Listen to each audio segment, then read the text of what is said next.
Hi అండి. రీసెంట్‌గా అయితే అరుణాచలం వెళ్ళామని అనమాట. సో, లైఫ్‌లో ఒక్కసారైనా సరే అరుణాచలం వెళ్ళాలని అందరూ చెప్తుంటే విన్నాను తప్ప నేను వెళ్ళే అదృష్టం నాకు ఉంటదా అనుకున్నాను.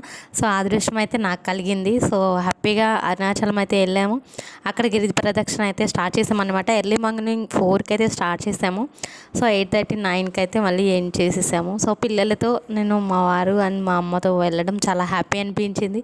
సో, 14 కిలోమీటర్లు 10 లింగాలను అయితే దర్శించుకోవాలి. కాలినడకతో స్లిప్పర్స్ లేకుండా నడవడం చాలా కష్టమవుతుందేమో, ఇది అవుతుందా అనుకున్నాను నేను. కానీ గట్టిగా సంకల్పంతో అయితే అనుకున్నాను, వెళ్ళాలి, కంపల్సరీ వెళ్ళాలి అని చెప్పేసి.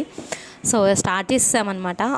ఎర్లీ మార్నింగ్ 4కి స్టార్ట్ చేసి 8:30, 9కి అయితే రీచ్ అయిపోయాము. ఎక్కడి నుంచి అయితే స్టార్ట్ చేసామో అక్కడే వచ్చి కర్పూరం కొబ్బరికాయ కొట్టుకోవాలని చెప్పారు.